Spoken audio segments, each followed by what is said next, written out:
Hello and welcome to yet another YouTube video here on this channel. In today's video, we are diving into some productivity news. We have some Toolfinder news, we have some Bear Notes news, which is an application I don't talk about that often, so it is exciting to get to talk about it. And we also have a little bit of Mymind news. So as usual, I will go through them and I'll give you my thoughts as we go, and we can start off with the only one that doesn't have a dark mode, because it is more of a website than a tool. Let's jump into Toolfinder.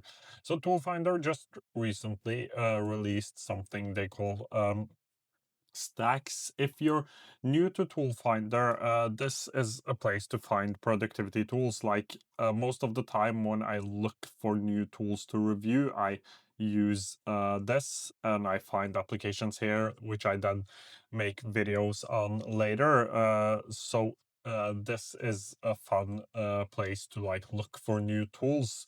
It isn't always perfect. Like when I filter off news, I think Workflowy shows up here, which isn't a new application. Like Mymind isn't a new application, Microsoft OneNote isn't a new application, so there are issues here. But that is not what we are going to talk about. What we are going to talk about is this new stacks feature, where you can see what productivity tools people use. It shows you the most repeated, most relied on tools, Notion, Superhuman. I would have guessed at least these two, Akiflow, ClickUp, Sunsama. So it shows you the applications that most people use. And you can also go here and see what tools different people actually use. And you can see a lot of people here, like Rachel in Theory, Austin Brady, a lot of people here, and you can actually filter based on productivity, like Nick Milo, for example, which I know a lot of people follow. I can jump into here and I can see what he actually uses for his productivity. So Obsidian, Thingstree, Apple, Keynote, Drafts, ClickUp, Google Drive, Fantastical, and Mime Stream. This one I actually haven't heard of, but basically that's how it works. And I can like close this, go back up, and I can find a lot of people in a lot of different categories. So you have people in productivity. A lot of these will be familiar to you if you are into productivity. You can like click onto them and you can see what tools they actually use, which is super, super cool. This isn't like a way for you to copy someone else's productivity tools. That is not necessarily why I would recommend something like this, but it gives you a way to maybe find new tools you haven't heard about before. That is one thing. The second thing is that it shows you like how you can use different tools combined together instead of just using one tool. I wasn't meant to click that. If we click up here, so it shows you like how can you use different tools like Sansama, Apple Reminders, and Xtiles all have task management features. It makes it a lot easier for you to do that, to like see how different people combine different tools together and how that can be done. And it also like shows you tools you might have not thought of using. So I find this super interesting. And in general, I find like Toolfinder a great place because it is a place where the productivity community can like find the things that are important to them and the things that they often search for, which isn't something we have had. But as I said, I find this like super interesting. You can also search here as well, and you can see all of them. There are a lot of different people on here. Um, Next up, we have Bear Notes, and Bear Notes is or it is creating a web version. I think it's already out by the time I'm filming this video, so it is probably already out. I was on vacation for a couple of weeks, so I have fallen a little bit behind, but this is Bear Notes on web. And Bear Notes on web isn't it isn't the same as Bare Notes on your iPhone or Mac. It is more of an extra addition rather than just being a standalone application. It isn't supposed to be that. It is supposed to uh, be something you use when you don't have access to your iPhone or Mac application. And in some cases where this is really exciting to use, and it makes more sense to me now to use something like Bare Notes, is when I'm at my like job and we use a Windows computer.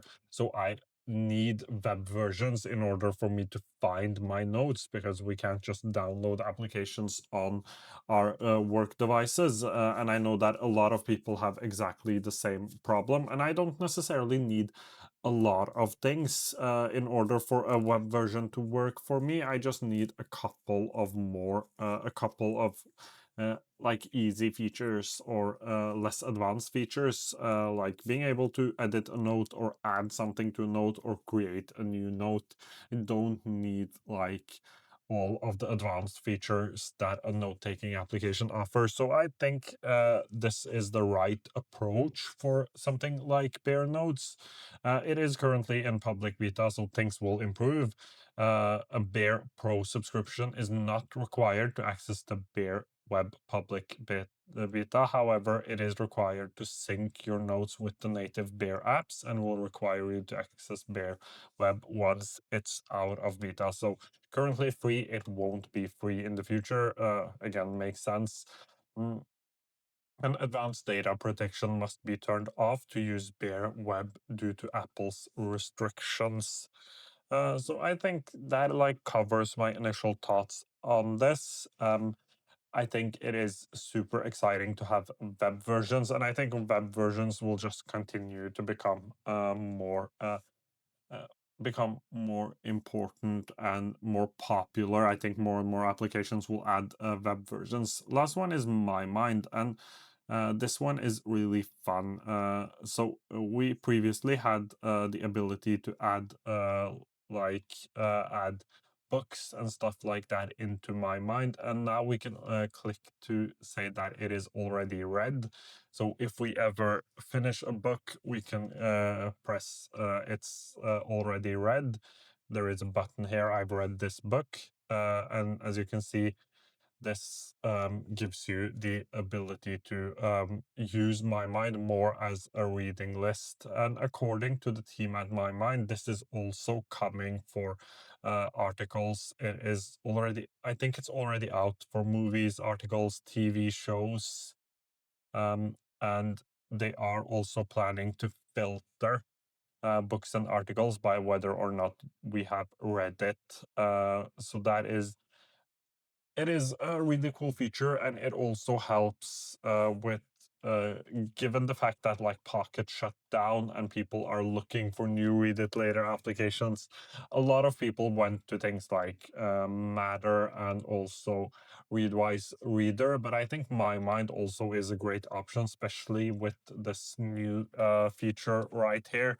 And I think like Read It Later applications or applications like MyMind that also do Read It Later stuff need to add more features like this in order to get people to move to their applications, because MyMind on the Mastermind plan is quite expensive. So there is a lot of expectations there. I think it's $12.99 each month for the Mastermind plan. You also get a lot of other features as well, but if you're just looking for a good Read It Later experience, that might be a little too expensive. But as they keep on adding more features like this, it might make more sense. And it also makes the general experience of the application better. You could previously do this by using tags. I've done that. I've used like I've read this book tag, and everything tagged with that book was like every book tagged with that I've read this book tag meant that like the book was finished. So there was ways of doing this workarounds before, but I love to see it natively in the application. So this is a feature I really like for like consuming stuff and using my mind to keep track of that. I think that covers it for today's video. If you have any questions, feel free to leave them down below. I will try to get to them as soon as I can. Thank you so much for watching today's video.